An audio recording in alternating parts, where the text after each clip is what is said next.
Aha. Button bar's not going to get me this time.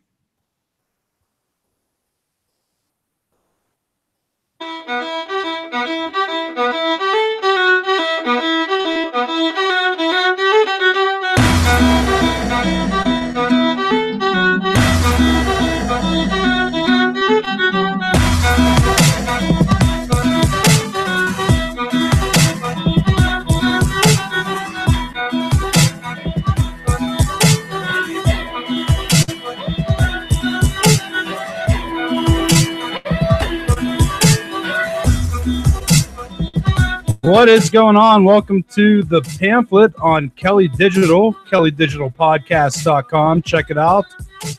Also, you could get this podcast in Master Debate on iTunes, Stitcher, and all the other good places. Just go to Kelly Digital on all those platforms. Adam, how you doing? I'm good. Kind of tired, but I'm good. It was a short week, but it's been dragging really bad for me. Yeah, the short weeks are the worst. They really are. Yeah, I mean, I always look forward to them. Like, 4-day work week. And then, man, this week seems like it's 10 days. So, I don't know. I guess everyone feels that way. Yeah. So, yeah, for sure. I know I do. It's been hot up there, hasn't it? Oh, yeah, it's been real hot. Like 93, 94, hot. August wasn't that bad. It was kind of a weird August. Right. Now it's super hot, but this weekend it's supposed to get like highs in the 60s. It's going to get cool this weekend. Freaking awesome. Yeah, I'm looking forward to it. Yeah, I bet. Especially probably rain though. Yeah, we're not going to get that anytime soon. Actually, we might we got to keep an eye on a couple storms coming off old Africa. Oh boy. Yeah, it's Do you have your evacuation plan in place? We didn't evacuate last year. We won't this year. We'll just board up and hunker down. You'll be real damp, though. Oh, yeah. Yeah, as you always say, damper than a panther. Or panther. Panther. The pampers are damp as I've never said that. Yeah, that's, I don't know. That's got to be a little scary just because you worry about getting prepared for it, but you got your shutter up, you know? Yeah. So you're ready to rock and roll. Dude, it's a surreal feeling getting ready for a hurricane. And like, because you see it coming. It's like a slow car crash. Oh, it is. Dude, I remember last year when Irma came. And well, not actually when it came, when it turned to category 4. It was still way out in the ocean. And I was at Publix picking up milk for the kids, and I was like, you know what? I'm gonna grab a case of water, maybe 2, just because this storm turned into a category 4. If it comes our way, I don't want to be rushing out to get these things. Yeah. I went to the water owl. There was nothing. Yeah. It was completely bare. Like, you got to be fucking kidding me. Went to work the next day, and my boss calls up. He's like, yeah, maybe you should just take the day and go gather up some plywood for us. I'm like, all right. He's like, yeah, go to Home Depot before the rush kicks in. Dude, I was in line for plywood and waited for like an hour. Got to it. There was no plywood there. No plywood to be had. I went to like 4 different Home Depots. No plywood. Wow. And this is like a week before the storm actually came. Damn, that's crazy. Dude, it gets nuts. There's gas lines. It's and society breaks down whenever it gets bent. It does not hold up. No, just think, I mean, I know that's a isolated area, Florida or South Carolina or wherever you're at. But just think if there was, just think about Yellowstone super volcano going off. Oh, yeah. The breakdown of like civility would be immediate. Absolutely. There's not a shred in me that thinks civility of any kind would hold up in society. It would be every man for themselves. Cannibalism would be like the in thing. Dude, people are savages. Yeah, I mean, that's how we lived this long. Yeah. Scary thought. But like whenever you think about things like now, you could go out and buy 5 cases of water now. Just have them. Because I tell you what, you're going to drink them anyway. It's not like you're going to lose money on them. Yeah. Well, buying plywood is a little different. Yeah, that's true. But the one thing with the water is like when you have a really small, I don't know, say a townhouse, and you have two Yeah, kids, a wife, and a cat that live in that space, that's and the wife true. is a bit of a pack rat. Not a personal experience or anything, but it's hard to fit 5 cases of water. Anywhere. Yeah. Plus, when you got the water filter right in the fridge, it just doesn't make sense to have it, Yeah. except Now for that right now. well, you had that woman come and fix all your water, so Oh, I'm not sure if people will remember that one, but that might even been on our practice episodes. it may have been. But yeah, so storms are coming, so you better get prepared, Nick. Yeah, that's preparedness. You know, I need the dry food storage and everything. Load up on bullets. Yeah, Because probably. when civility breaks down, I'm going full savage. I'll be out there, guns ablazing, stealing food. Eating dudes' buttholes like a hyena would, not like a gay dude would. Right. You know, like a cannibal would. Yeah, not like with your tongue. It's not gay when you cook it. So you ready for some football or what? Oh man, I am. It starts tonight. First Yeah. NFL game. Hope you got your fantasy roster and Yeah, we did our draft last night. Nothing like wait until the last minute. yeah, no kidding. And I learned last night that nobody in my league actually deletes their fantasy app at the end of the year. Or they don't update it either because half of the people couldn't get into the draft, so it auto draft, Oh which screwed everything up because they didn't set a draft board. no. So all it did was like by the third round, all the running backs were gone. Yeah. I picked wide receivers in the first 2 rounds. So by the time third round rolled around, there was nobody there to pick. But I pulled a couple trades last night with some of the drafters. Yeah, I mean, I guess if something like that happens, you're gonna have to make some moves because it's not really. They're gonna have 3 and 4 running backs, in the, you know, and they're not gonna need all of them. Well, the best was, you know, even if Lev Bell plays, son of a bitch, even if Lev Bell plays 6 games this year, that will still be, you know, at the end of the year when it really matters. Yeah. Somehow I was able to convince a guy in our league to trade me Lev Bell for basically my backup defense. So that's not too bad because he might come next week. But that whole story is ridiculous. Oh yeah, absolutely. I mean, you could see the offensive line guys talking straight shit. Whenever he didn't come Wednesday, they were pissed. Yeah, they weren't too happy with it. That's for sure. I don't blame him. It's ridiculous. But he's not under contract, but as part of the CBA, the owners can franchise these guys for a certain amount of time. This last year, they can do it for him. And then after this year, he's an unrestricted free agent. Right. So he has one more year. He gets paid. I've already gone through this. He gets paid like last year, double the closest running back to him. So I don't know. I know that if something happens to him and he gets hurt, then, you know, it could be like career ender, money wise. Yeah, I mean, he might have to settle for like $8 million next year. But the thing about it, the NFL, the contracts typically aren't guaranteed anyway. So he should have just signed the deal with the Steelers because they were offering him like X amount of guaranteed money, $33 million or something. And yeah, but then he saw Todd Gurley get like, I think it was 65 guaranteed. Yeah, but there's Gurley and his situation are much different, in my opinion. He's younger. Like Gurley's younger, hasn't had all the knee injuries, hasn't had all the drug suspensions. Yeah.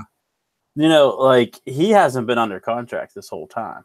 So as soon as he signs the contract, they could immediately drug test him because he's actually in the program. They probably will. So if he comes back, signs the franchise tag, and he's been smoking weed, he's going to get suspended again. And for was it a year or 10 games or something? Serious? It's I think it'd be 10 games because his first suspension was not a drug suspension. Yeah, he kind of got away with him and Blunt. Yeah, something else, but they were smoking weed. But somehow they didn't fail tests, so they didn't get in the program.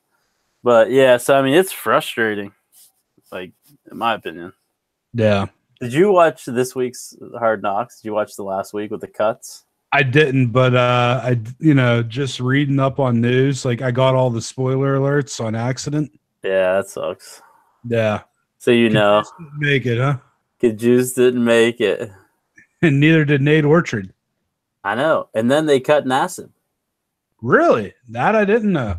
Like they kept him, and then they decided they wanted to pull another. Someone dropped the guy that they wanted on waivers, so they picked him up. Another guy on waivers and told Nassib hit the road. Damn. But he got picked up within hours by Tampa Bay Bucks. So. Oh, did he? I don't know about Nate Orchard. Good thing he's been putting like 10% of his money or something. He gets 10% interest every year. It's compounded interest for whatever. I don't think his math didn't seem right to me. Well, first off, to get 10% interest is very, very difficult to do on a consistent basis. So that's saying you put in $1 and you get 10%, so you get a dime of interest, and then you leave it all in there, so you have $1.10. The next year you get 10% of that. It keeps adding, so it does add up. It's legitimate, but getting 10% is like very hard, especially when you look at interest rates that are like nothing. Like so you can't just put it in the savings account and grow money. So getting 10% is very difficult. So what's your feeling on this week's game against Browns, Steelers Browns? Okay, this is my feeling. I think we'll win the game. I think the Steelers will win the game. I don't really like Connor. I don't think he's that great of a back. I mean, I think he's solid, but I don't think he's like a guy that is going to be our guy for years to come. Yeah. So, and I don't want him to be because I don't really think he's the guy, I guess. But this week, I want him to rush for about 250 and about 4 touchdowns because Lev Bell's not going to be there. And then they could just tell Lev Bell to keep sitting out $850,000 a game that he's missing out on. Right. So, I don't know, man. After watching that, it could be because of that show and the editing, but I'm a little worried about this week. I don't feel confident. Yeah, and the players there's obviously a divide in the locker room too.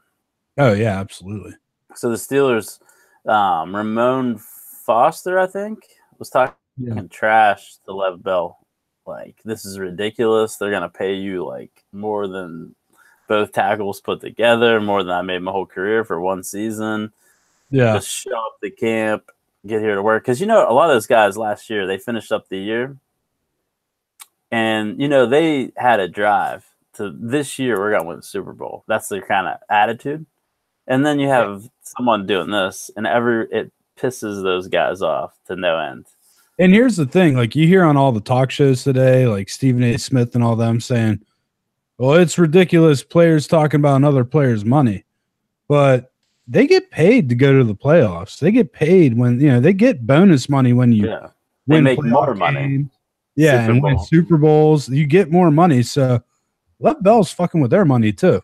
Yeah, exactly. And I mean, it's pretty hard you have a new offensive coordinator. I could see if it was the same offensive coordinator, you show up, same plays, but I know that the guy's been in the system, but you have a totally new system that everyone's been working on for like 5 weeks. Yeah. And this guy hasn't showed up to one single practice. Right.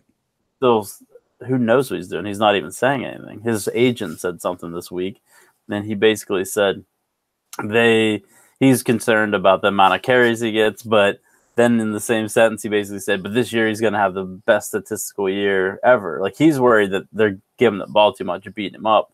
But then he's saying he's going to have the best statistical year. And it's like, you don't even make sense. Like, I mean, you don't know what your client wants. He doesn't know what he wants. All he wants is money. The only thing he's pretty much tweeted is like when Khalil Mack got that huge deal. He got us $161 million. He's a linebacker that was traded from the Raiders to the Bears over 6 years, which is quarterback money. Oh, yeah, for sure. And the Bears will probably be terrible his entire time he's there because they're wasted. I'm not saying he's not a good player, but if they don't up the cap or, do something, you're not going to be able to compete with other teams that are paying guys more on a level. You know, Right. they use all their cap up, but they use it equally on each position. If you use it all on a linebacker, and Mitch Trubisky doesn't work out, or what Mitch Trubisky does in 2 years, you have to sign him to a big deal. Yeah. Who you got to pay? And even if he is great, who's going to run the ball? Who's going to catch it? Who's going to block for him? Yeah. All these people need money. I don't know.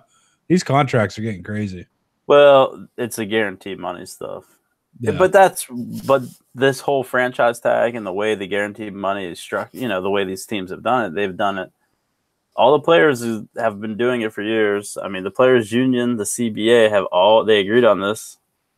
Yeah. And now you're basically wanting to renegotiate for yourself, but everyone signed off on it before. So yeah, his grievance is with the players' union. Shouldn't be with the Steelers. Shouldn't be with the Steelers. Shouldn't be with the NFL. It should be with his players' union. Yeah, and their players' union has done them no favors.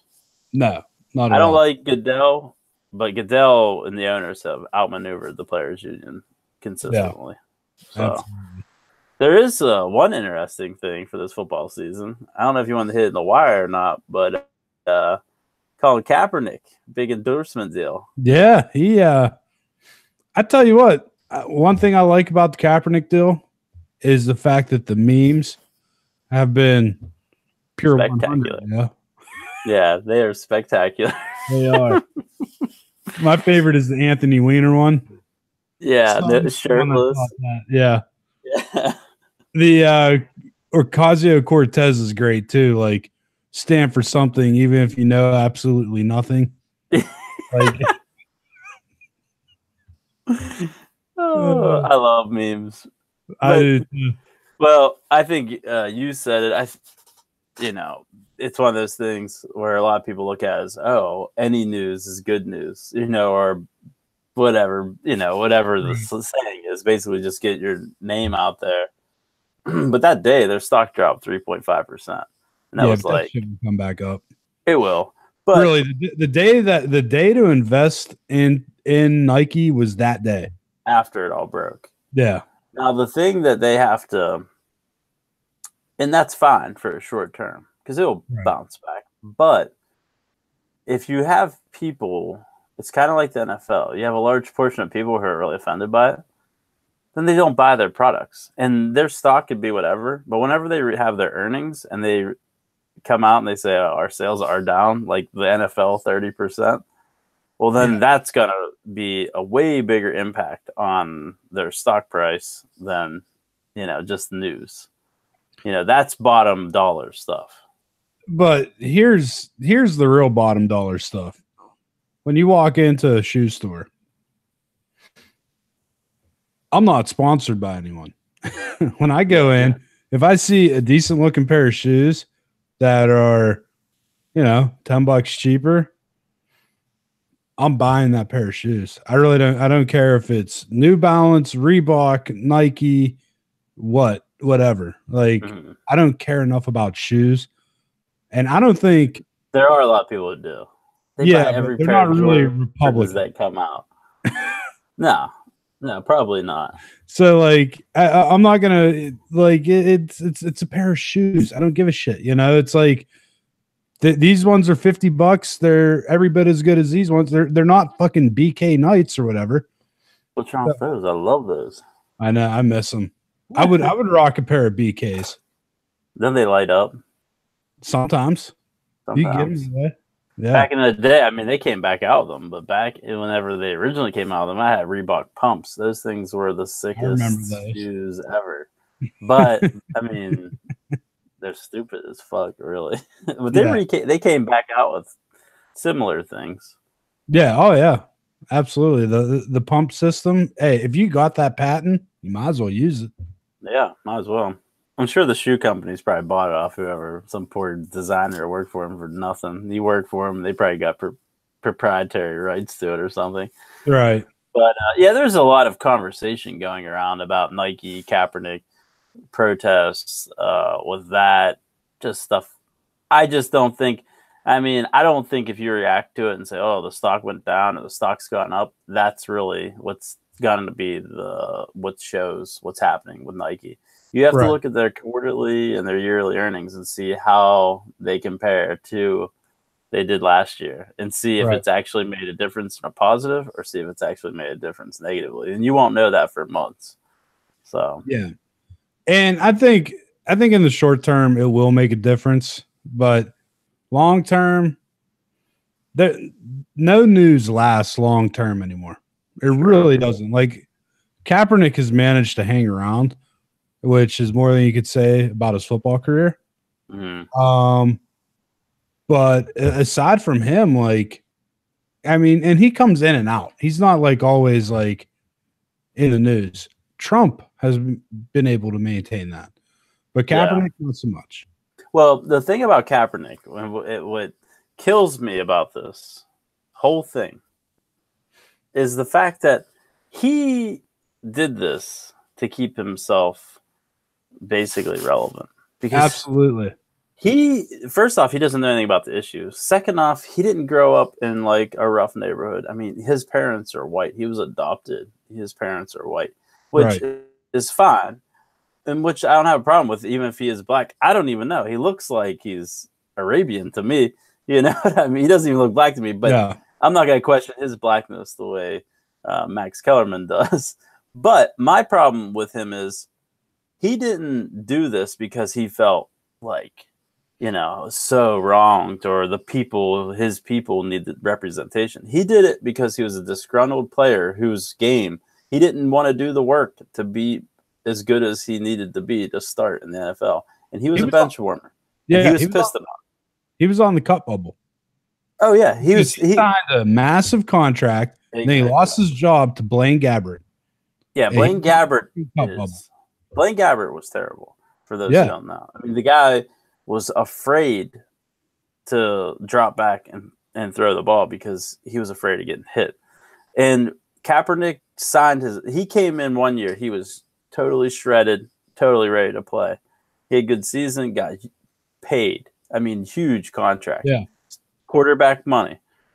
And the next year he came in, he didn't put any work into it. You can't play at the highest level of anything, or do anything at the highest level and not do the work. And he didn't do the work, and he was, you know, he didn't give a shit anymore because, he lost his job. And then they were ready to just get rid of him. I'm sure there was reasons why, contract reasons, like they kept him because they had so much money invested in him, and they were already, obligated to pay him so much that early in his contract. Usually those things are front loaded anyway, or backload. I don't know. Just depends. But yeah, that's why he did it. I mean, because he didn't have any clue about any social issues. He was just being a baby, and it snowballed into this, and he's kind of just rode this. Right. I mean, right out of the NFL, but I mean, he wasn't good enough to be in the league anymore. He wasn't. Well, the thing was, no, actually, he was good enough to be in the league as a backup quarterback. Not at that price. Yeah, well, not at that price, but he got offered 3 jobs after he got let go. But he wanted to be a starter. He's not a starter. He's not a starting quarterback. He doesn't have the talent or the work ethic to be a starting quarterback. He didn't work at it. That's his problem. No. If he would have put the work in, he could have stayed in San Francisco. He could have lived out his contract, made $100 million plus, because that's what the deal was. But he didn't. He got the contract. This is the problem with guaranteed money. You get a guy like Kaepernick. He plays hard for a year, 2 years, does well. When he's under his rookie deal, gets a huge, basically contract. He's good to go. And then if it was a guaranteed deal, he would have done exactly what he did, and the team would have been obligated to pay him for the whole contract. In this case, they didn't. Yeah, that's why I can see no guaranteed contracts. The only problem I see with not having it, because I'm on the player side too, to some degree, these guys are sacrificing their bodies. If they have a catastrophic injury, they did it doing the job. And they're going to be, that's where it's nice to have that guaranteed money. But you know what? To have a guy just insurance policies for that shit. Yeah, I know, but that guy is just being lazy. So that's the problem with guaranteed money. A guy could say, "Well, I don't want to get hurt. I don't even want to play anymore. I got guaranteed money. just like in professional baseball, they have guaranteed money. That's what their contracts are. Pitcher, he signs a 10-year deal. They sign him $250 million 10-year deal, and the guy goes out and he tears his rotator cuff or something, and he's done. He's a pitcher. He gets all that money. Yeah. So, but I don't know. If Kaepernick gave a shit about social justice, he wouldn't have came out in his press conference wearing a Che Rivera t-shirt. No, he doesn't. He would actually paid attention to what that guy stood for. And really, if he's worried about like oppression and all that shit, why did he sign with a company that pays their employees like 20 cents an hour to make shoes? Yeah, and sweatshops. I guess their oppression doesn't count. No. It's his oppression. Right, let's hit the wire.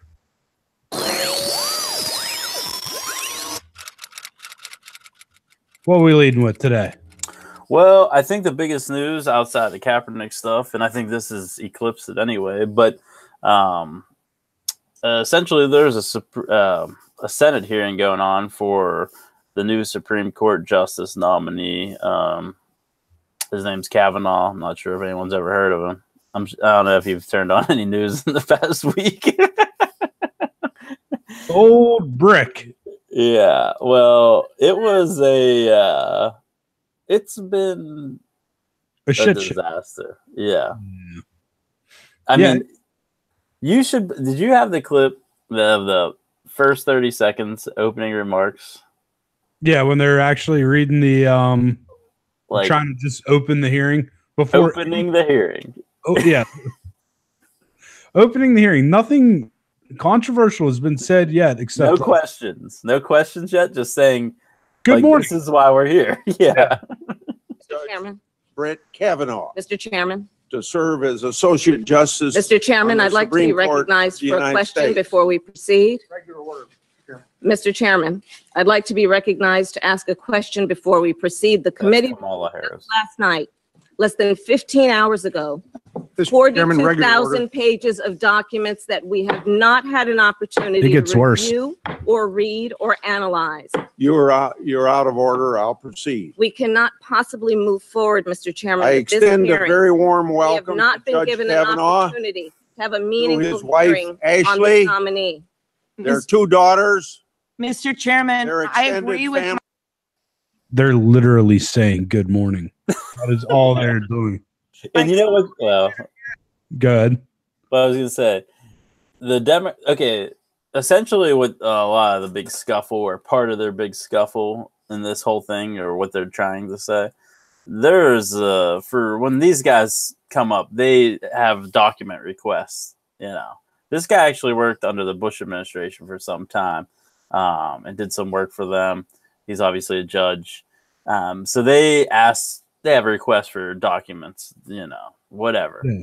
And in this case, this guy, the Republicans in the White House or whoever they've asked has given them 4 times the amount of documents than any other basically Supreme Court justice who has been nominated for this position. 4 times more. And the closest one was Gorsuch, and he was about 4 times or twice as much as anyone else.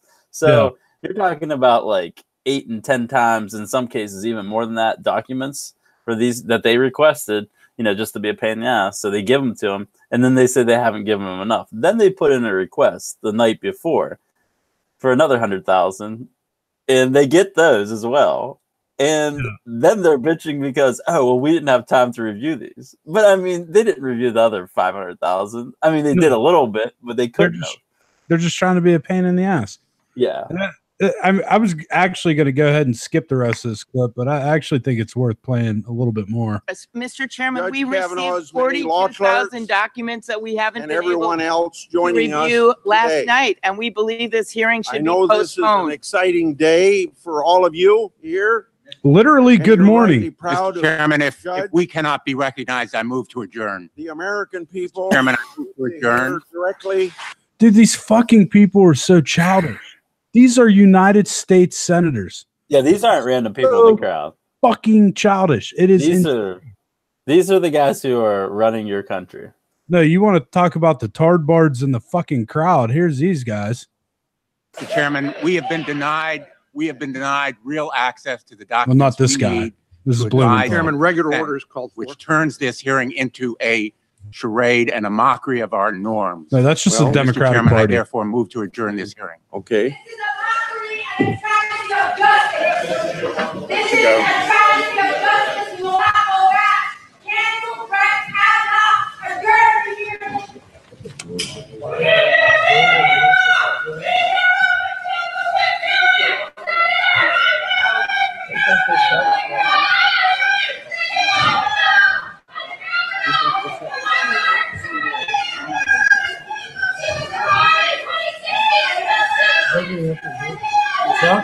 All right, that's enough. These are adults. These are adults. These are people that actually have like that pay. Well, I don't know if they pay taxes, but they have the right to vote. Yeah, they're driving cars. Some are celebrities. Some are reproducing. Well, the thing about this whole situation, and we're playing you the first literally 30 seconds of the entire hearing. This has been going. This is like a 3-day. It's been going on 3 days, I believe. And the funny thing is, they don't really have any. This is kind of like most of these hearings on Congress or on it's Senate. Basically, they have someone on their soapbox preaching to you, preaching to the guy who's there. Kavanaugh. He's there. He's the guy. They could ask him any question about any case that he's, unless it's something that could come down the pipe again. But basically, they could ask him any question. Instead, they stay on their soapbox and they just preach the whole time. And then whenever the guy answers, they interrupt him. And if they don't interrupt him, these idiots in the crowd start screaming. It's like a Jerry Springer show. Oh, it's Jerry Springer has more control over the people in his audience than the people at Senate. Yeah, that's the truth. I mean, it's not even close. Jerry Springer's crowd is mature in comparison, comparison to the senators. We need to get Steve out there, Steve LaBelle. Yeah, start cracking some skulls. Right. Yeah. All of a sudden, everyone just starts going, Steve. He comes out there and rolls this mental patient Cory Booker out. Yeah, that's what I was gonna say. Did you see Cory Booker? Okay, Cory Booker is you mean Spartacus? Spartacus, yeah. So he's like, these people. Kamala Harris, the first one to interrupt. She's a presidential candidate from the Democrats. She's going to be. She's one of the favorites. Cory Booker is another one. So these people are grandstanding at the highest levels on this case. Dude, Cory Booker basically asked to get kicked out of the Senate. Yeah, so he did. Could be the smarter. Listen to this nonsense. Never mind, my button bar just crashed. Well, I can. So yeah, keep going. Keep going. Well, I can kind of explain it a bit. So Cory Booker is a senator from New Jersey. He's one of the guys who met with Obama. He's going to be one of the people running in 2020 against Trump. So, there's top secret information.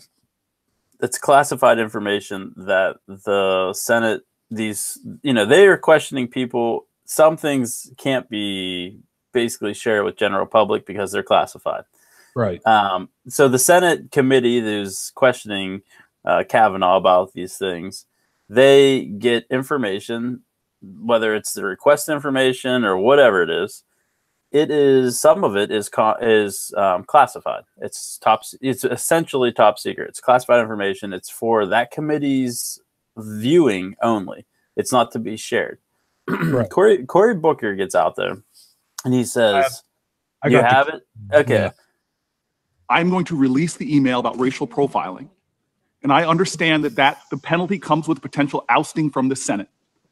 And if Senator Cornyn believes that I violated Senate rules, I openly invite and accept the consequences of my team releasing that email right now. And I'm releasing it to expose that, number one, the emails that are being withheld from the public have nothing to do with national security. Now, I appreciate the comments of my colleagues. This is about the closest I'll probably ever have in my life to an I am Spartacus moment. My colleagues, numerous. What a freaking douchebag. I mean, it's going through the motions. So basically, if he have you ever seen anybody suck their dick harder than Cory Booker just did? Oh my gosh, he is trying to become the savior of the left. Yeah, that's what he really believes he is the savior. Well, people are telling him he is. I mean, he's a joke. He always has been. I hope he's the candidate. I really do. Oh, it would be hilarious. Yeah. But anyway, so he essentially what he's really talking about is some of the documents, these emails, whatever, that Kavanaugh was either sent to him. A lot of them were sent to Kavanaugh when he was working for the Bush administration, or he was involved in things. But essentially, his stance is on an email. I don't even think Kavanaugh wrote it. He didn't, I don't think. And it was just something that Kavanaugh had seen at some point during the Bush administration. Yeah. And he even states in that thing, I know these are the rules of the Senate. And it's not just the Senate. It's anyone who has a clearance. You can't share stuff that is top secret, which is is classified top secret. So essentially, not only could he be ousted from the Senate, but he could literally be charged with leaking information. Which would be awesome. Well, I don't think he realized that. I don't think he realizes that could happen to him. Like, I know he's saying, well, I know that I will, but I don't think he thinks that they will actually do it. But they seriously might do it because, I hope well, I hope they don't, because that'll just make him out to be the martyr he wants to be. Yeah. He'll just get up on MSNBC going, that's what he wants. We're just trying to silence me. Yeah. Well, he doesn't want to work for the people who elected him to the Senate. He wants to work for his own interests to become president. That's it. He doesn't give a shit about the people of New Jersey. All he cares about is making him. He's willing to risk be thrown out of the Senate just so he can make a grandstand position for his 2020 election. Because that would make for a great political ad. Well, did you see the first day? And they made a big deal of this on the news. One of the Parkland survivors' dad. Did you see that? Yeah. He tried to. He offered his hand to shake, and like Kavanaugh didn't shake it. Exactly. But whenever you saw the video feed from behind, Kavanaugh didn't even have his back. He had his back to the guy. He didn't even know the guy was there when he reached out.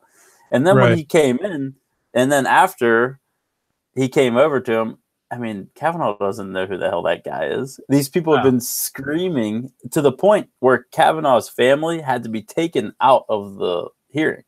They were like being harassed. So, like, I mean, how is he supposed to know that? And they made a big deal about it. Like, he's supposed to know who the guy is. Before the guy even got to Washington, he tweeted out, I'm headed to Washington to do whatever I can to block Kavanaugh. Yeah, and then he comes storming up there. Like, I'm surprised security didn't tackle him. They should have. They should have. It was weird. There is, we talked at the beginning of the show about the breakdown of civility.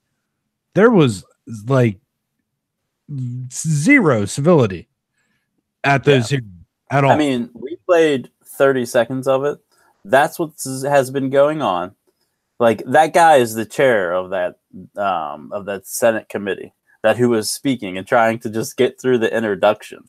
That's all he was trying to do, is just basically introduce why they're there. And he literally couldn't barely get through it. He kept telling people they're out of order.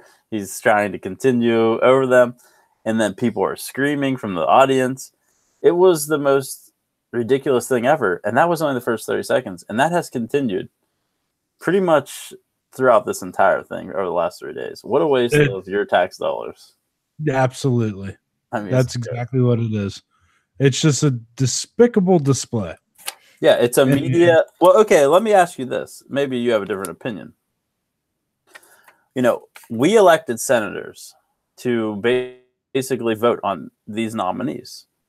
Yeah. They are elected by the people. They're supposed to be working in service of the people. So they represent us. Do we really have to have an open session where people are in there have the ability to be screaming and yelling the whole time, and where the media is there, so it's on camera. So I know that they do it historically; they've always done this, but it's not really getting to the truth of if you really have an issue with a way a guy ruled on something. They're not getting to that because all they're doing is just making a statement for that camera that's pointed at them. Right. It would be much more productive if it was a closed session, is my point, I guess. Yeah, in theory, I like the open session because I think, sunlight's the best thing for everything. Absolutely.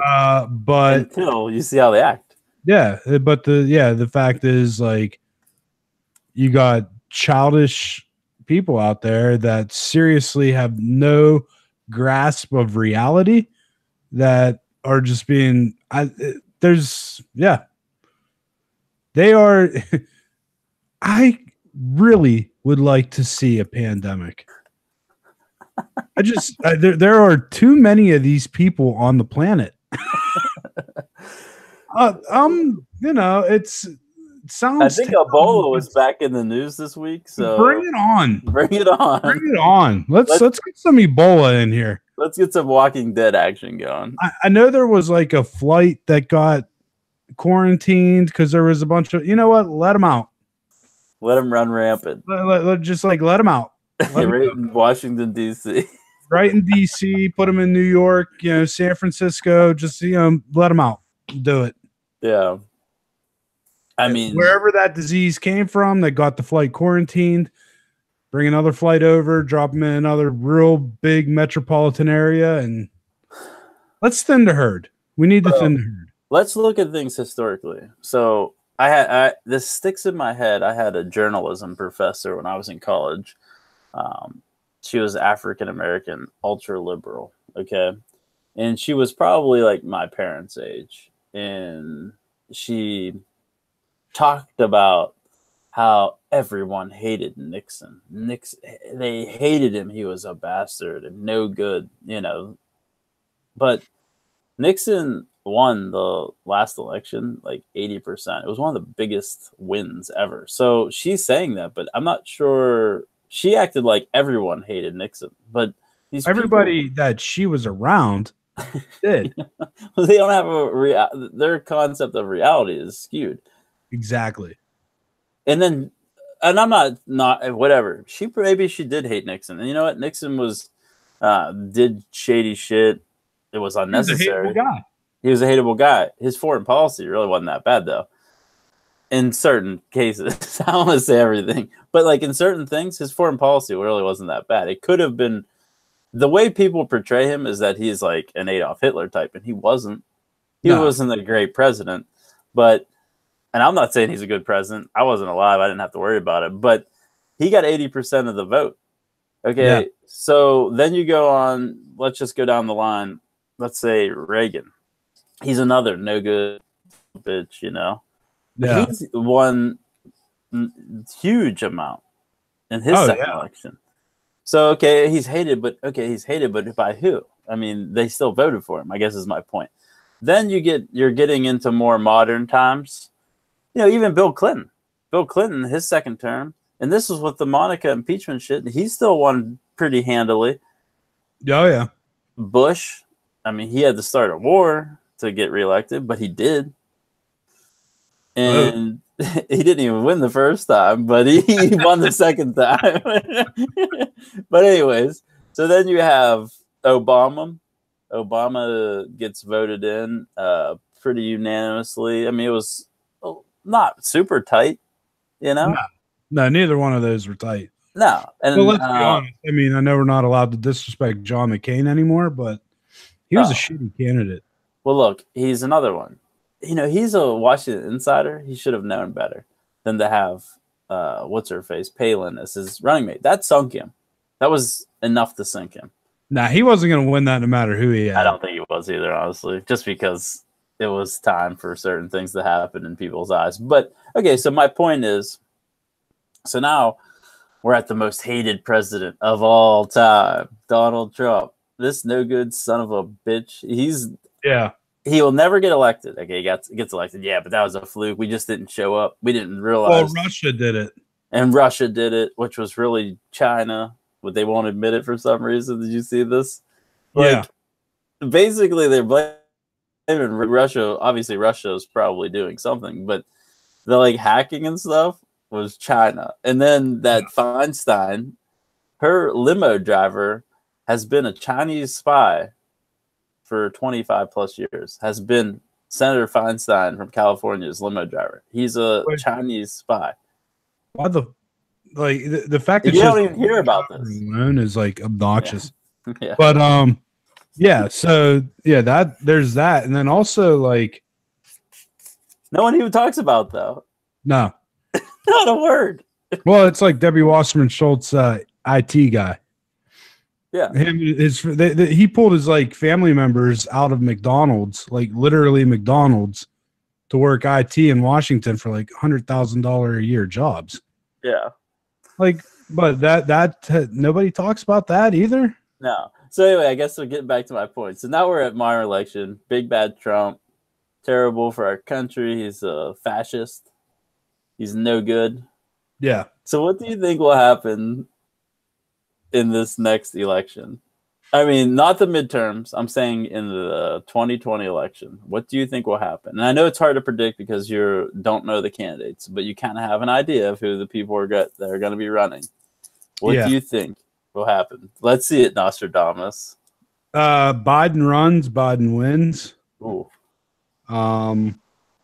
If it's will he run though? He wants to run. Will he get the Democratic nomination? That's a different story. If it comes down to like a Bernie, Cory Booker, or Kamala Harris, I think Trump wins. Hillary Clinton, so Trump wins. Yeah. Joe Biden is a likable guy. It's not his politics that would get him elected. His politics are actually really socialist type very politics. Much so.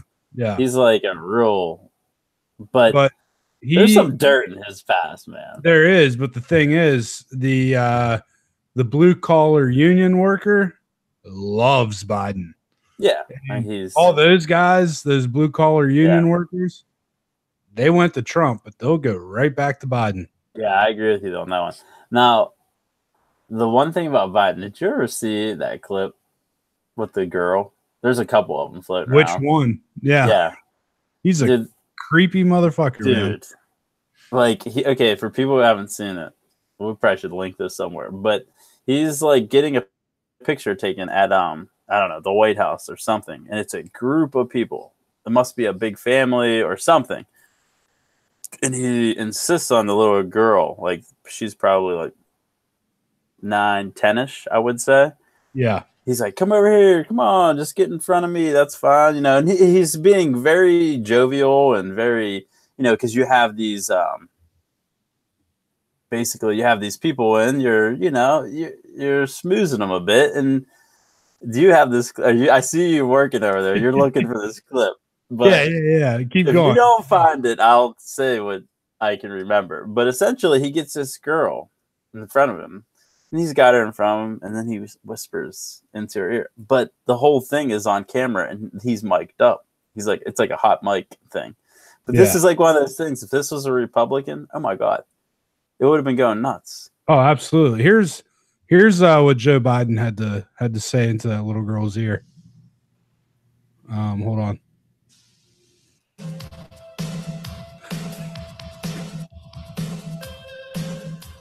There's a party atmosphere, by the way. Yeah. Hold on. I didn't actually get it queued up all the way. This is still, but he's looking at the girl right now. I know you can't see it. Skip over. Precious was the girl's name. This isn't coming out as planned, but once you hear it, it'll pay off. That was Joe Biden's. Oh, I was gonna say his wife, but she's no longer with us. Might be his assistant. Motherfucker, dude, it's like pretty far. How long is this? We didn't plan this, obviously. No. Damn it! It was when he. He's dancing around. That's what he said. Would you fuck me? I'd fuck me. But that's from Silence of the Lambs. Not really what Joe Biden said. But did you find the Joe Biden one? You probably didn't. No, I didn't even look for it. You fucking dickhead. So anyway, so he gets this girl, and he's like, and I mean, I'll have to look it up, but like, he basically is like, "Oh, you're so pretty. You have me so hard right now." He's saying this to this girl who's 9, maybe 10. Yeah, I mean, let's be fair to old Lunchbox Joe. I think she was 12. I don't know. I'm not even sure if she's that old. She looks super young. But I mean, that's one clip of many. Yeah, of him like doing perverted pedophile shit. I love Joe Biden bloopers though. Some of them are so fantastic. I think my favorite had to be the butt buddy. Did you see that one? I don't think so. Let me try to find that one.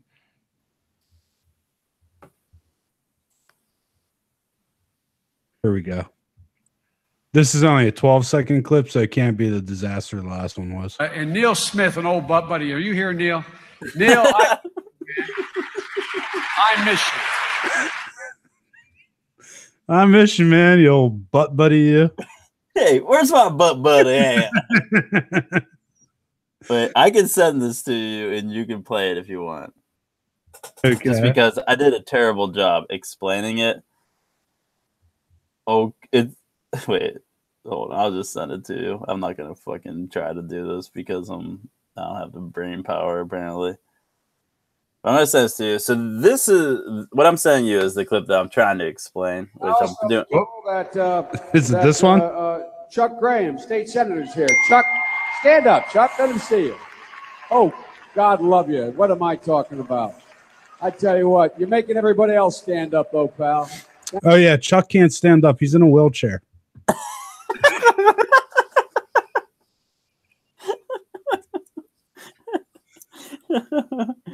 Come on, Chuck, stand up, you motherfucker. The fuck, he's a televangelist now. Get up out that chair. All right, here's the creepster. Let's see if this does this have an ad to it. I don't know. I have a pop blocker. I don't see ads, bro. I'm in the 20s. All right, come on, slide in. Thank you. Maggie, do you want to come over here? I'm gonna slide in there. Come on, man, you make me look better. Okay, there we go. Yeah, she's like 8.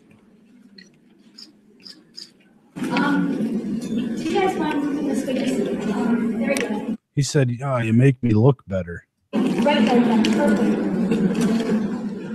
Thank you.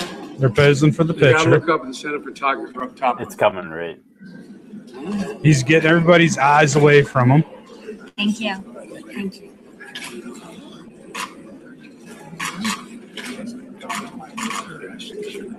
Okay, you can't really hear him, but there are subtitles. That's a bad clip because there is one clip there where you could really hear him. But It what says, did it say? You want to know? No, Did you that's flip- not right. Yeah, it is. Do you want to know how horny I am to have a 13-year-old girl standing next to me? Dude, that's exactly what the real clip is. It's something. I thought it wasn't horny. I thought it was hard I am. I thought it said, you know how hard I am having a 13, and she doesn't look 13, but hold on. That's fucking weird. Dude, I'm telling you, that is like why I'm like creeped out by the guy. And I mean, Lunchbox Joe, yeah, sure, people love him, but he's a fucking weirdo pervert, dude. He's like the creepiest version of any old dude you know. Yeah, you can't hear anything. You sent another one. Okay. I don't know how to turn the text messages off of my computer, so Yeah, you keep getting things. Dude, I'm just sending you crap now. I don't know the quality of any of this because that was way too low. I've heard them where you could really hear what he's saying. Thank you. Thank you. Yeah, it definitely sounds like that. Definitely sounds like how horny you make me. There's no way. There's no way. Dude, I tell you what, the place, I mean, I'm not hearing it that well over the computer through the headset, but I'm telling you, I saw it plain as day on some clip on Instagram or on YouTube or something. And dude, it is so creepy the way he's talking to this girl. And she's 8, 9. She looks like she's 8 or 9. He says, what, she's 13? Yeah. She don't look 13. Even if she was 13, that's not still, that's. No, that doesn't make it better. Yeah. And I thought it was, you know, how hard I am right now having, but that's one clip. There's multiple of these clips. Like, yeah, he's got a lot of creepy occurrences. And it's always with little girls. I think the only reason why he hasn't been Me Too'd is because the Democrats feel he's their best chance. Oh, absolutely. He's their best chance. But I don't. Okay, Joe Biden, people don't remember this. People forget. Joe Biden, whenever he partnered up with Obama on his run, when he named him as the vice president, he said all types of outlandish stuff. That dude was drunk all the time. No kidding. For the first 6 years of Obama, like basically after the first year or so, they put a cork in him. Of like basically not even the year, halfway through their election, they put a cork in Joe Biden and didn't let him say shit. The motherfucker was drunk and saying he said like, "Hey, old butt buddy," but he had shit that was way worse than that. Oh yeah, and they put a cork in him, but he was quiet. They rebuilt his rep, and like by the time they left office, everyone loved Joe. Old Lunchbox Joe. Old Lunchbox Joe. That's what they call him. You know, his kid died, so he gets a lot of that too, you know? Yeah. He gets a lot of sympathy for that. And then he goes to McCain's funeral. I love John McCain, blah, blah, blah. But, you know, he ran against him, and so many people on the liberal side trashed McCain during that election. Oh, yeah.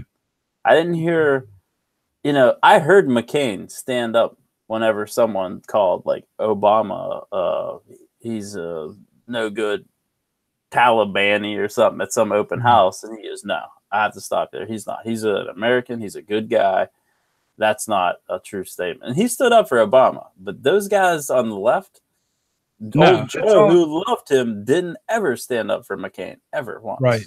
They're always Nazis until the race is over, until their life is over. Yeah, well, that's true. Yeah.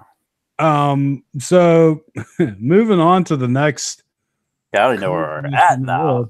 Yeah, no, we got off on a bit of a tangent, but Alex Jones, back in the news today, he has been permanently banned from Twitter. He will never be tweeting again. InfoWars as well. Yeah, InfoWars as well, because he's insane. I guess insanity is not allowed on Twitter, which is weird because if you've ever been on Twitter, it seems like a hotbed there. Yeah. But he was at a press gaggle and with Marco Rubio and not with him, but while Marco Rubio was talking, and it got a little, I don't even know. It got a little 2018. Any efforts to sort of go after freedom of expression. What about the Democrats purging conservatives? He's not answering. He's interrupting, obviously. Yeah. Trump is. It's weird, man. Oh yeah, it's really weird. There's no purging. Dude's weird. There's no shadow banning. Are you concerned about bias in social media? Yeah, who's this guy? Are you concerned about bias in social media? Well, I think the bigger bias is against freedom of expression. Everybody should be. There's a look. I support going after here, but you say I don't exist. Is that a heckler or a press gaggle? Look at this guy. He's saying that I don't exist, and they're. I just don't know who you are, man. I don't read weird websites. Sure, and they demonize me and these very hearings, and then he plays dumb. Here's the question. Infowars.com, you know what it is. Does Google, does Facebook, does That's why you Twitter, didn't get do they elected. need to be regulated like do they need to be regulated? Marco Rubio, snake. Little frat boy here. All right, man. Yeah. Well, who are you? Yeah, Who's sure. this guy? I swear to God, I don't you know better who you hope are, you man. deplatform me. Tens of millions of views. Infowars. Bigger than Rush Limbaugh. He knows who InfoWars is. Playing this joke over here. That's why the deplatforming didn't work. But here's the question. Don't touch me again, man. I'm asking you not to touch me. Well, sure, I just patted you nicely. I know, but I don't want to be. I don't know you, man. I don't know who you are. It's not just good. You're not going to get arrested, man. You're not going to get arrested. I'll take care of it myself. Oh, he'll beat me up. I didn't say that. You didn't know who I am, but he's so mad. He's not going to silence me. You're not gonna silence Well, America. but there are people. You are literally like a little gangster thug. There are people in this country who Rubio feel just that threatened to physically take care of me. there are people who Look at feel that. that they're being You already got rid of my First Amendment. silenced. Dude. Tells you China's the problem, which it by is. these But big they're I mean, he's as bad as the Democrats. He is. I would have loved to have seen Rubio just like cold cock him. Yeah, but you know what? There's no fucking way that Marco Rubio doesn't know who Alex Jones is. Yeah. He goes, Yeah, I he's swear to God, big I don't know man. who you are. Yeah, he's big man in him, that's for sure. He's like, but still, like Rubio would have had every right to just cold cock him. And I would have loved to have seen All it. he did was gently pat him on the shoulder. He didn't. If he would have hit him, that would have been assault. It would have been funny though. Oh, it really would have. Little Marco wouldn't do that though. I wish you would have called him Little Marco. Well, Marco bagged himself a Miami Dolphins cheerleader though. So I heard that's a beard though, like Michael Jackson marrying women and stuff. I heard Little Marco's on the playing for the other team. You could say the Jets, something like that. Alex Jones wasn't done with Marco Rubio. He also confronted CNN reporter Oliver Darcy. He's even more evil looking in person. Something to think about the decisions that he makes. Seriously, you don't even respond because we're just scum. You sit up there at CNN with no viewers, no followers. Everyone can't stand you. And no matter, you can shut everyone down on earth. No one will like you. You understand that? You'll never have millions of fans and followers. You'll never have people that love you. You have anything else you'd like to say, Alex? You are a dishonorable liar who would never even dare have me on your little tiny shows when you and Stelter call me a virus. You are a virus to America and freedom. You are authoritarianism. Just look in those eyes. The hunger to silence America, the hunger to extinguish the First Amendment, the hunger to deceive, but he can't do it because the fire of liberty is not going to be knocked out. It's so uncomfortable. Yeah, but did you see that top comment? It was Alex Jones back to the streets, back to his roots, just like the good old days or something like that. Because that's what he used to do. Like he would like catch people off guard, and he would start grilling them about things that they probably didn't want the general public to know that was going on. That's what really got him his foothold and then a lot of it kind of evolved into conspiracy theories because those are the most outrageous stories. But in his case, I mean, he's banned from Twitter. And everywhere else. Just like I said last week, that is a platform that, that's not the government telling you can't speak. That's a platform saying they don't want you on there anymore. They have every right in the world to ban you. Unless they start getting regulated by the government, which is I don't think that's the way we want to go if you're for First Amendment rights, because then your government's going to start regulating your social media. Where are we in communist China now? So I know he's pissed, but I don't think that's the way to go. It's kind of like the plastic gun thing. I don't think these are the ways to. All they're going to do is end up getting more regulation, and you're going to have less freedom of speech, less Second Amendment and First Amendment rights. Right. It's counterproductive. Now, Alex Jones I don't think he even cares about that.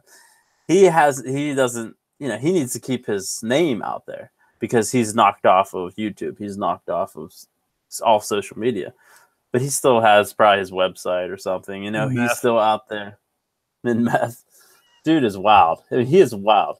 He really is. If you ever want a good laugh and be amazed, just go type in just Alex Jones freak out on YouTube. I don't even know. I've never typed that in. I could just tell you there's something awesome you're going to find. No doubt it. I mean, we said last week, because he was in the news about something else. He's doing what he wants. He's being talked about, even though he can't communicate with people the way he used to. Right.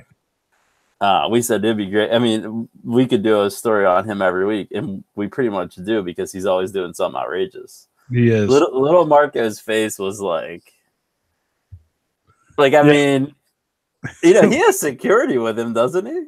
Yeah. Those two guys security took his hand off, and he's like, "Oh, you're gonna have me arrested?" He's like, "I'm not gonna have you arrested. I'll take care of it myself." And he's like, He's what? You're gonna insult me, or that's not what he meant either. Dude, he sounded like a child going like that just got their crotch touched. Going, I need an adult. I need an adult. Mm. I've never heard that before. That's weird, Nick. No. I've never heard a child in that situation. It's a Family Guy reference, but yeah, it's really creepy. But yeah, so Alex Jones on a warpath right now, basically. Yeah. Yeah. Now Trump, there was if you want to keep going. Shit, we didn't even get into that. Yeah, yeah. I mean, there was essentially there was a New York Times, I think it was like an op-ed, anonymous op-ed piece that they ran earlier this week. And Trump is like very irate about it because supposedly it was written by someone within the administration secretly, anonymously, and New York Times published it without any source or anything. And they're kind of claiming that it's an inside source. It's like National Enquirer shit. But I don't know. Tucker Carlson, I was kind of just trying to see what was going on with this story. He kind of seemed like they were pretty confident in who they believe it is. Yeah. Do you have any clue of who this is? Because I haven't done enough research on this. Well, whoever it is, they want to make it sound like it's Mike Pence because they use the one word that only Mike Pence has ever used, or only Mike. Yeah, He denied it though. Well, of course, Lodestar. Lodestar. Like weird word. Yeah, it's a weird word, and so they're trying to divide Pence and Trump, basically. Because they asked Pence about it, and he said, like, was he the one? And I didn't know why I asked him, but that's why, because he's the only person on this planet who uses that term in particular, Yeah. I guess it's like a synonym for like North Star or guiding star. Oh. But he probably says it a lot around the office. Everyone's like, oh, I hate that motherfucker. He keeps saying that. You know what? I'll get him. But he denies it, and he says it's despicable for whoever did that. It is despicable. That. It's cowardly. You know what? If you, so, I mean, is it believable that he's the one? No, it's not believable at all. But if you want to, and that's the thing. There's people. There's like 100 people or more. There's hundreds of people that work at the White House, and there's a slew of them that have senior official title. So it could be just any number of people. And if you think this is a brave act, put your fucking name on it. Like it's not brave to sit there. I'm the secret mole, though, Nick. I don't want to expose myself until I bring him down. Fuck that. You're doing such a great service of like thwarting his efforts. So you're going to go ahead and tell the world that we're thwarting his efforts from the inside? Oh, yeah. So that he goes and just cleans house and then nobody could thwart his efforts anymore? Well, good. You just screwed everything up. You're not thwarting anymore. Now you have a dictator. Yeah. Now he's full throttled because he just got rid of all of you. Yeah. It's very stupid. It's just, it's people wanting to be loved by the left. Media. And it's the media and Hollywood and it's celebrity. Yeah. I mean, I'm sure this guy that wrote this op-ed will have a book come out within the very near future, and it'll just repeat all the same bullshit that we've been hearing for the past 2 years. Yeah, it will be like Omarosa #2. Yeah. It probably was Omarosa that wrote the I can't even imagine I'm sure she didn't do anything. They just gave that lady jobs, apparently. Yeah. Like they did before, like when she wasn't a rat, but they just kind of gave her jobs and were like, she was like one of their people. They just gave them. Poking her? No, oh no. She's just a cushy job where she got paid a lot of money and she just went out and was spread the gospel of Trump. But did you see? I mean, I didn't really have much more as far as The Wire goes, but I did have a couple other things as far as just general news. Burt Reynolds died today. Yeah, last night. That was a hell of a mustache. Yeah. Oh yeah. You know how many mustache rides that guy got? got or gave? Yeah. How do you express that if he's the one on top of it? Well, I mean, they would have to be on his mustache, right? No, I'm saying like he was maybe doing it the other way too. Yeah, maybe. But it was Hollywood after all. Yeah, but Burt Reynolds, he's a pretty conservative guy though. Yeah. He was actually, did you know this? He played with Lee Corso at Florida State. No, I didn't. That's great. Yeah, he had a couple of injuries and he ended up going into acting, but he was at Florida State, played, I don't know, quarterback or something, running back or some position, but he got hurt. But yeah, so he's dead. Old. Was he Smokey or was he the Bandit? He was the Bandit, right? He was the Bandit, yeah. Yeah, he's old Bandit's dead, I guess. He was like a hero to the South, though, right? Absolutely. They love that guy. Hell, he up in Jupiter, Florida, they got the Burt Reynolds Museum. Yeah, I mean, he must be from Florida. I mean, I guess if you went to Florida State. Yeah. You know, he's country boy from Tallahassee, probably. I remember Norm McDonald. I don't know. Is that how people from Florida talk? I don't know. There's so many different. They either talk like New Yorkers or straight up Southerners or Mexican or Cubans. Yeah. So nobody has a steady thing down here. But he was. I remember Norm McDonald as Burt Reynolds more than I remember Burt Reynolds as Burt Reynolds. Dude, that was so great. I love that. The Celebrity Jeopardy on Saturday Night Live. Yeah, that's classic. I love that skit. So what else you got? Well, you know, like we were talking about earlier, professional football kicks off tonight, Sunday. This will be a big first opening weekend. College football kicked off last week. Watched a lot of football last weekend. That's pretty much what I did because they had games because it was like no pro football. The preseason all played their games on Thursdays, and college football was like Friday through Sunday. Was there even one Monday? Maybe, I don't even know. Maybe there was games like nonstop, which is great. So, the Irish take their first step to national championship. I think maybe they'll play West Virginia. West Virginia looking pretty good this year. Yeah, they played Tennessee. They won 40-14. Wow, they actually played a real school, unlike most other D1 schools. I know. Well, they play. They all have one of these cupcake games. They play Youngstown State this week, which is like their only cupcake game. The other are all Power 5 conference schools. They play 11 Power 5 teams, but pretty much all of them not all of them, but a lot of schools play. No, and they don't even play good ones. They play terrible ones. Oh yeah. I mean, they like Oklahoma, Ohio State. I mean, they were scored like 50 points, 60 points in the first half, and that's probably with their third string guys. I don't even get the point of that. I don't get the point of scheduling that. Yeah, it's a tune-up game. I'll tell you what, I like what I'm biased because I'm a West Virginia fan, but they play in these kickoff games, neutral site, big kickoff games. Like they played Alabama a couple years ago in the Chick-fil-A kickoff game. You're playing the best team in the country. It's not, and they played them tough. They only, it was a close game. But then you go and you play Tennessee on a neutral site. You've never played Tennessee ever. Tennessee is whenever they made it 5 years ago when they scheduled the game. That's a big deal. Oh yeah. So it was, you didn't know where they were going to be. And you really don't until they play their schedule, but they have a new coach, so it's kind of new learning process. So they played a home game, or not a home game, a neutral site game in Panthers Stadium, in Charlotte. Yeah, I just think that's really cool. Like they have Penn State on the schedule. They're bringing back. I think they're going to play Pitt at some point.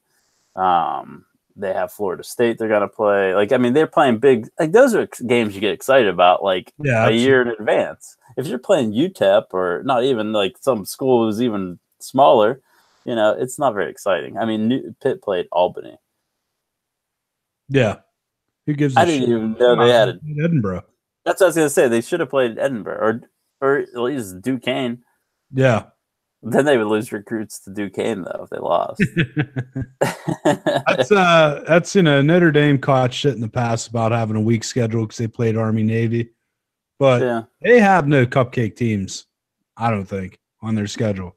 I mean, it depends how it hits, because for them it's tough because they don't play conference football. So they play Stanford, they play Michigan, they play Army Navy. So you could hit a year where Army Navy aren't really that good, because that does happen often. So you could have those are somewhat easy games, but sometimes they're really difficult games. They have like 1 year out of 5 one of them is really good. They had a kid who probably should have been in New York for the Heisman a couple years ago. They have a legit team, but they don't always have a legit team. But then but if you're playing conference football, like if you played in a conference where you have to win your conference, you could just, because they schedule Stanford, every year they'll play USC at times, or they'll play someone big. But if they hit it USC every year, is it USC or is it Stanford? I forget. But anyways, yeah. So I mean, USC's though has been down though, but USC might be kind of legit this year, maybe. Yeah.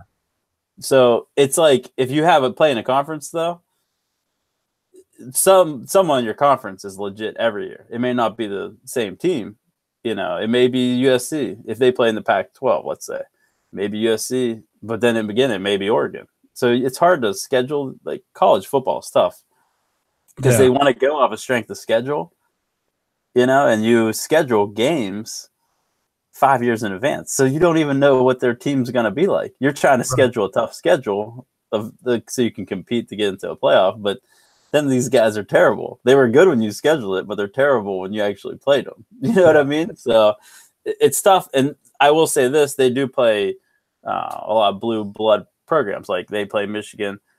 I mean, to me, they play Michigan. Michigan looked like shit. I mean, they made Michigan look bad. And I'm not saying Michigan's a bad team. They're just a far better team than Michigan is. Way better. Right.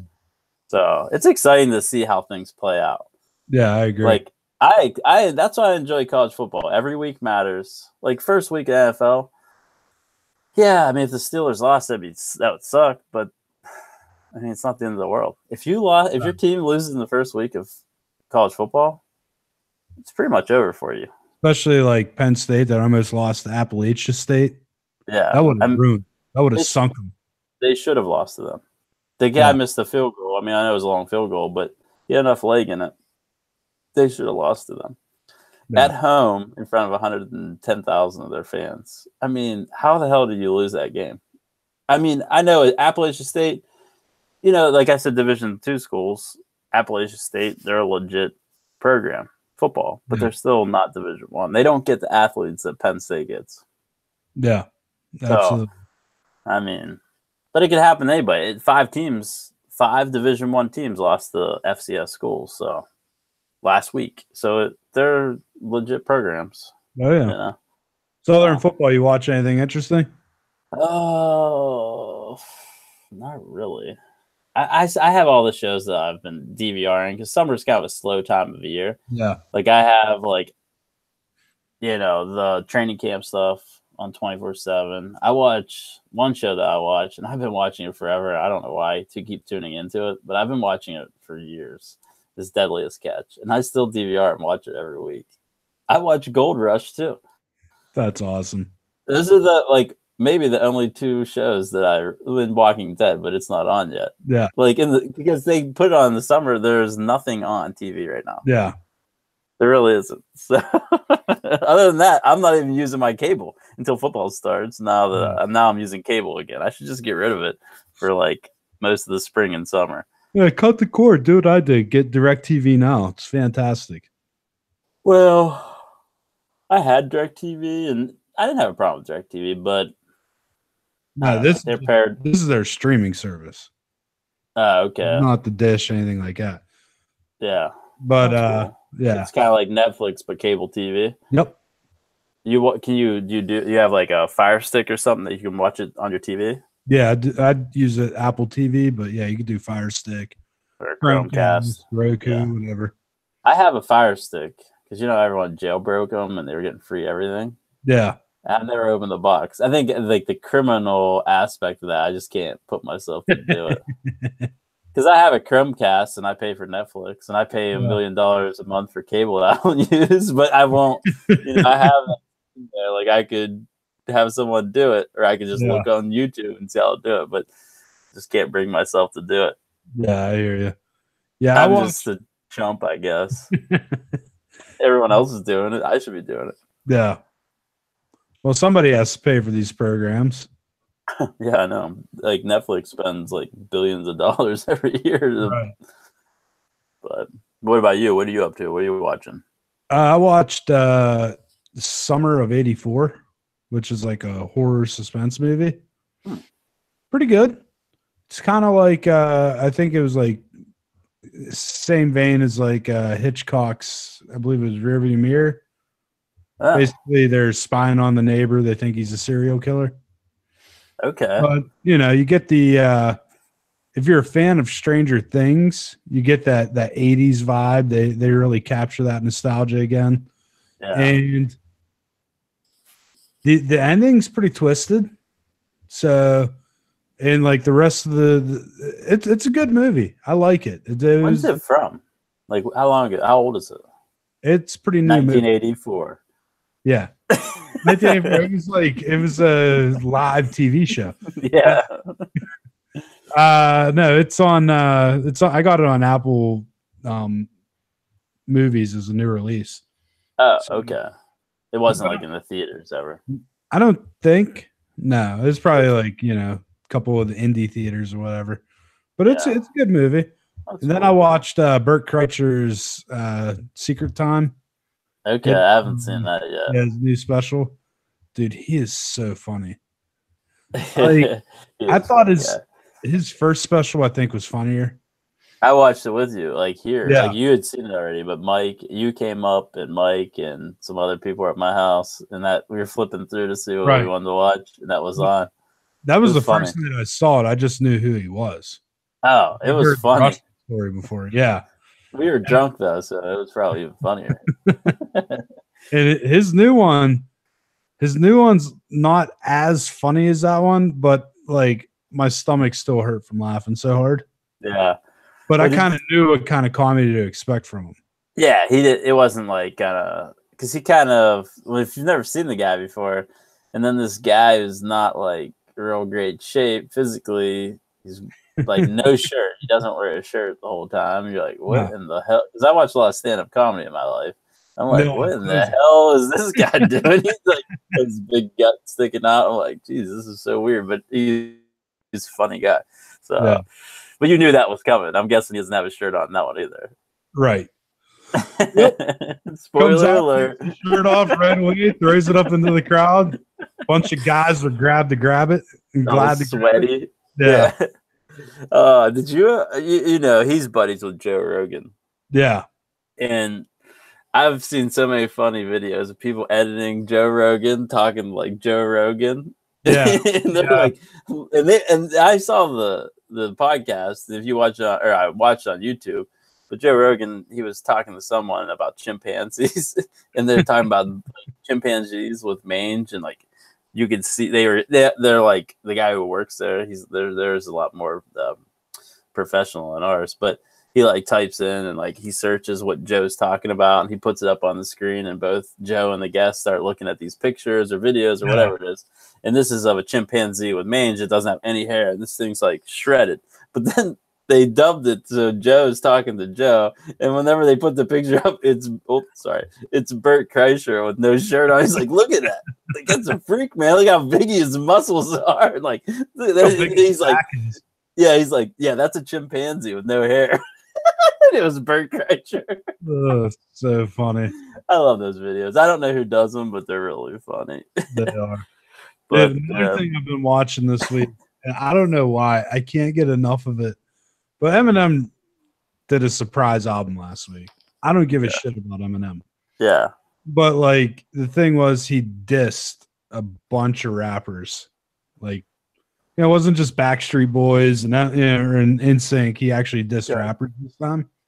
And one of the rappers he dissed was MGK, Machine Gun Kelly.